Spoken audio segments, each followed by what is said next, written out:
Doucement. Doucement. Doucement. Salut à tous, on se retrouve aujourd'hui pour une nouvelle vidéo un petit peu spéciale où je vous amène avec moi à Lille. Donc pour vous montrer le projet que j'ai avec Clément aujourd'hui. Donc là dans ce petit garage, c'est comme ça qu'on appelle ça. Ouais. On a eu avec la collaboration de la marque Unistrength énormément de matos pour pouvoir faire une bonne petite salle de powerlifting. Je vais vous présenter tout ça et je vais vous faire suivre ma séance du jour et la séance de Clément aussi. Let's go. C'est parti.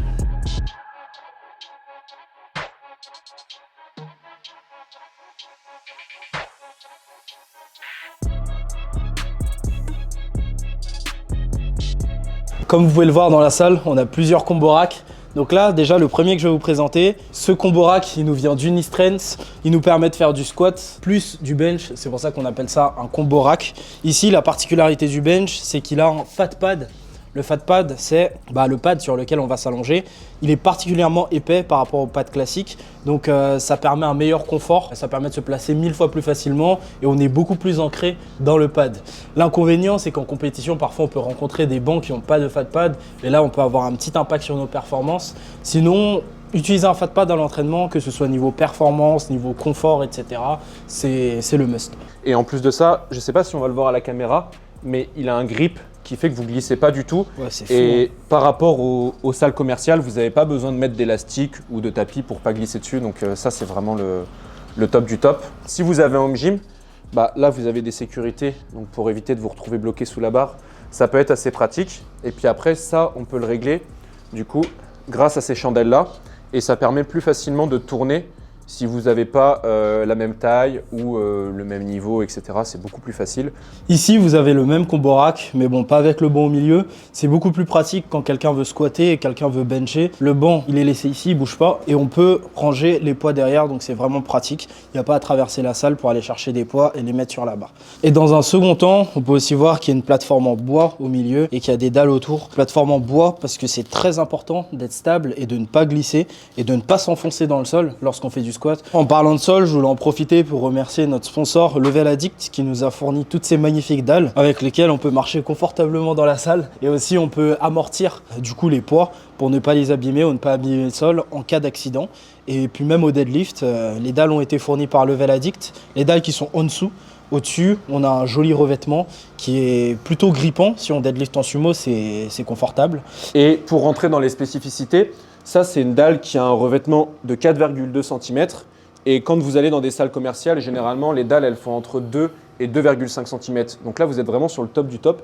Et une dalle, ça fait plus de 40 kg. Alors pourquoi c'est aussi lourd? Parce que c'est du caoutchouc qui est très dense. Et l'avantage à ce que le caoutchouc il soit super dense, c'est que vous pouvez marcher dessus sans vous enfoncer. Donc là, nous, on a mis des plateformes en bois pour l'esthétisme et pour être sûr d'avoir zéro enfoncement. Mais par exemple, au soulevé de terre, on est directement sur le caoutchouc et il y a zéro enfoncement de la barre. Donc ça, c'est hyper important, comme l'a expliqué Rico précédemment. Si vous investissez dans un home gym ou une salle de sport, le sol, c'est quelque chose qui est, à mon sens, beaucoup trop négligé parce que en force athlétique, on drop des barres. Et c'est super important d'être tranquille d'un point de vue de l'insonorisation, donc de ne pas embêter les voisins, etc. Mais aussi d'avoir l'esprit tranquille quand vous faites du soulevé de terre, de ne pas casser votre sol. Donc là, on arrive dans la partie, on va dire, plutôt muscu-renforcement. Donc on a pris des haltères de 40, de 50 kg qui viennent également de chez Unistrength. Donc rapport qualité-prix, c'est imbattable. Et ça, c'est top, c'est des haltères modulables. Donc ça va de 2 à 32 kg et c'est super facile à prendre et à enlever. Et du coup, c'est top pour les assists, etc. pour prendre un minimum de place. Pareil, on vous mettra un petit peu tous les liens en description. Mais pour vous dire, d'un point de vue rapport qualité-prix, c'est imbattable parce que ce genre d'haltère, ça vaut généralement, ça peut monter à 1000 € et plus. Tandis que là, une paire d'haltères modulables, ça vaut seulement, entre guillemets, 500 €. La cage à squat, dessus, on a greffé une poulie. Donc, c'est une poulie non démultipliée pour les plus connaisseurs. Après, là, on a des sécus qui sont clairement le top du top. Comme ça, vous n'abîmez pas les barres si vous avez un drop ou quoi que ce soit. On a quasiment 900 kg de poids calibré. Donc, il y a de quoi faire. Richemont, il peut s'entraîner sans souci. On a pour Richemont le grand blessé la safety bar qui va permettre de s'entraîner sur le bas du corps et d'avoir un pattern assez proche du squat sans trop solliciter sa main qui est un petit peu blessée et endommagée. On a 5 power bars, donc on vous les présentera peut-être un petit peu plus en détail après. Station de dips. Et puis pour finir, On a un fat pad qui est fourni du coup avec le Comborac mais qu'on peut utiliser pour les renforts. Et on a également un banc inclinable pour pareil tous les exercices d'assistance, etc.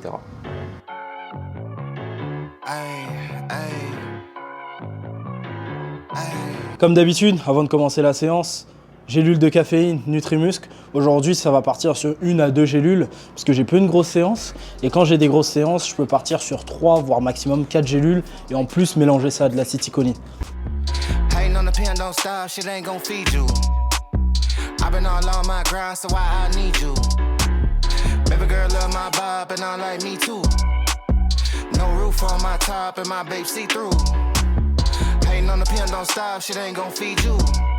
Donc pour ceux qui me posent la question, oui, j'ai bel et bien mal au quotidien et oui, je me suis vraiment blessé parce que j'ai lu des réactions de gens qui disaient que j'avais simulé, que j'avais fait exprès de jeter la barre derrière moi, etc.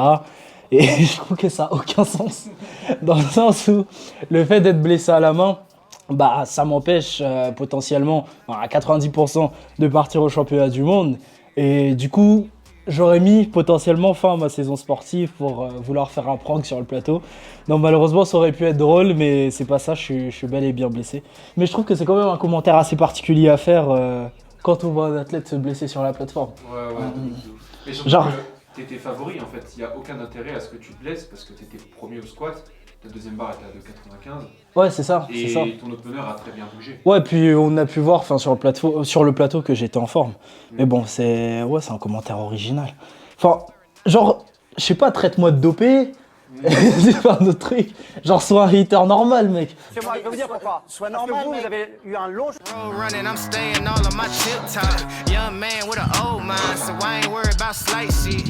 Après, les gens, ils ont pas le feedback de ta prep. Genre, pour eux, t'es jamais blessé, etc. Parce qu'on n'expose pas les blessures sur les réseaux sociaux. Genre, ils savent pas que un mois avant ta prépa, t'as eu des doutes, t'as hésité à faire la compétition parce que t'avais une lombalgie qui était de plus en plus difficile à gérer, ouais, etc. c'est ça.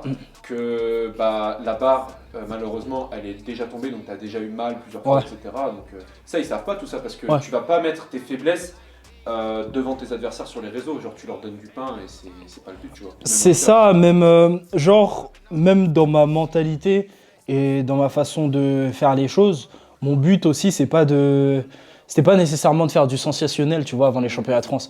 Genre pas dire aux gens, attention, je suis blessé, etc. Et du coup partir avec des excuses avant la compétition. Moi, je préfère rien dire, j'arrive sur la plateforme avec les armes que j'ai et je fais mon taf, comme j'ai déjà dit. Plutôt que de genre me dire, ouais, les gars, je suis blessé, ouais, les gars, je suis mal, je vais peut-être pas venir, etc. Non, certes, j'ai eu mal, c'est une réalité. J'ai cherché à traiter ça, mais genre, je voulais pas faire ma pleureuse sur les réseaux sociaux parce qu'au final, tous les athlètes ils rencontrent des difficultés en fait. C'est la faute à pas de chance. C'est des difficultés et aussi tes difficultés elles sont également liées à tes choix. Donc oui, il y a une part de chance dans ça. Mais quand un athlète se blesse, généralement c'est que... Enfin, tu vois quand tu fais des choix sur ta planification, c'est toujours un coût bénéfice-risque.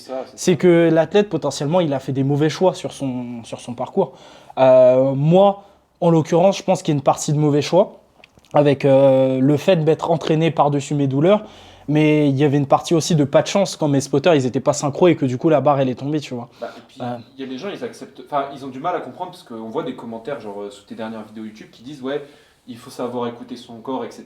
Ce qui est vrai, mais ce qui est vrai pour une pratique de loisir. Quand tu fais du haut niveau, il y a toujours une prise de risque. Tu peux pas te dire j'ai un tout petit peu mal, je prends le risque de pas faire les championnats de France et d'avoir des regrets plus tard.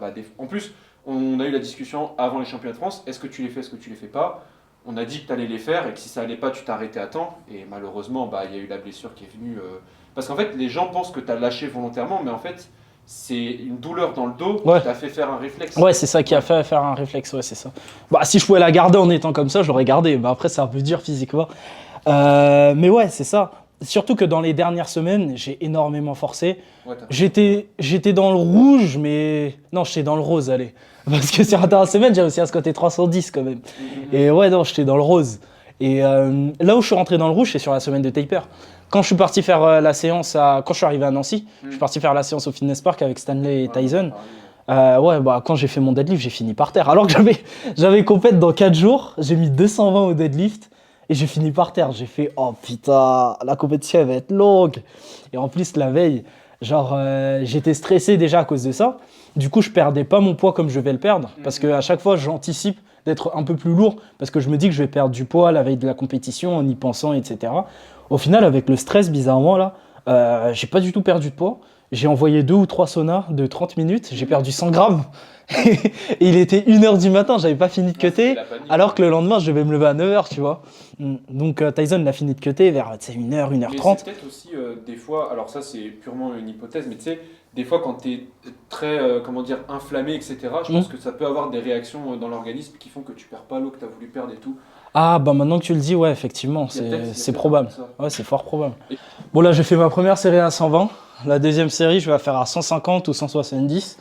Je sais pas trop, donc je vais demander à mon jeu de fléchettes de décider pour moi. Si j'ai la majorité à l'intérieur de ce petit cercle, je fais 170. Et si j'ai la majorité à l'intérieur du grand cercle, je fais 150.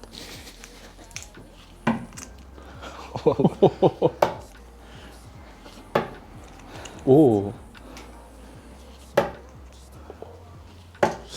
Oh putain, 170. T'es grave chaud, 170.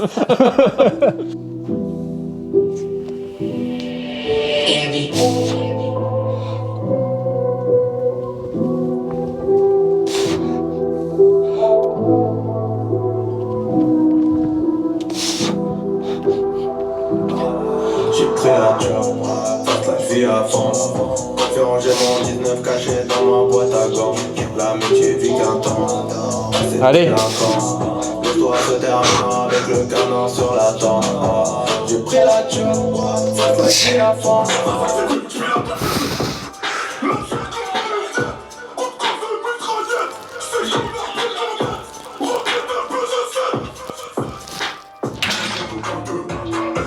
Sur le politicien, je les fuck. Je la pèse à l'hôtel et je fais chuter le prix de la dot. Je les ferai chanter a cappella. Peux pas charger quand café là. Passe pas travers et je vais là. 4 fois 4 le rentre, je vais là. Le taf est propre, bien fait, direct sur les sentiers. Quand j'ai dosé, je m'en bats les couilles d'avoir plein d'ennemis. Leur tête au sol, je le penalty. Je te vise par la frappe, je suis pas un match. La fille j'ai chargée, c'est une Ariane. Dictateur fantassin comme Ramzan. Je crois c'est l'arme sans être cabane. Pareil, c'est magique, c'est banal. Moi je de mer comme une anale. Je te nique ta mère comme Ferrica. Dans le on m'appelle ça, le million dans le que ça. Donc une n'est pas de taille, je les vois faire les cailles. Mais grave au détail, oh mon dieu que c'est naze. C'est naze. C'est naze. 3 dos dans le bal passé. Et puis, on n'a pas filmé dans le teaser de la vidéo, tu sais, les 3 minutes avant que tu passes sur le Ouais. plateau. Mais il y a plusieurs fois où on te tenait quand tu venais de passer un squat, limite on te tenait pour Ouais. t'asseoir et tout. Ouais, ouais. Et forcément, ça, en plus, quand tu as tes adversaires à côté, tu essaies de le montrer le moins possible. Ouais, ouais. Et on voyait que tu étais dans le rouge dès le début. Et en plus, ce qui est surprenant, c'est que ton dernier warm-up avant de passer sur le plateau, il était très très dur. Ouais, il était grave dur. Ça, on s'est regardé, on était un peu. Mais gros, quand j'ai fait 267 kilos, Ouais. j'ai dit, mais 270, ça monte pas. Et je me On a suis dit, baissé oh tes là là. openers. Ouais. Et quand t'es passé sur le plateau, ton opener était plus simple que ta barre la Storm. Après, je vais pas te mentir, ça, je pense, sans arrogance aucune, hein, c'est genre, je pense qu'il y a une partie qui est, genre, je sais pas, à cause des expériences et ta capacité à gérer la pression, il y a quelque chose qui est d'inné et qui se travaille pas nécessairement. Moi, je sais que si j'arrive sur le plateau, jamais je vais me faire manger par le stress et je vais contre-performer, tu vois. Plus j'ai de la pression, plus je performe. Plus j'ai peur, plus je performe. Les tu gens, vois. ils oublient que t'as beaucoup d'années en équipe de France et tout. Hein. Ouais. Même si t'as 22 ans, ça fait combien? Ça fait 4 ans que t'es en équipe de France? Première sélection équipe de France 2019. 2019, j'en ai fait 2. 2020, il y a eu le Covid. 2021, j'en ai fait 2. Non, 2021, j'en ai fait 3. 2022, j'en ai fait 2. 2023, en théorie, je sais pas. Pour les Worlds ou... Je sais pas. Quand t'arrives à Monde, le standard, il est beaucoup plus strict et tout. Et là, par contre, tu fais caca dans ton cul parce que parce que t'as la pression. Je suis en hyperventilation et tout. Ah, à Monde, j'ai failli m'évanouir avant de passer. Tous mes potes, ils étaient venus. Ouais, non, j'avais une pression de ouf. Et même avant de passer, genre, Charlotte, elle me regardait, elle me disait, ça va, ça va. Et j'étais assis sur un siège, j'étais comme ça. Ouais, et genre, mon singlet, il était trempé.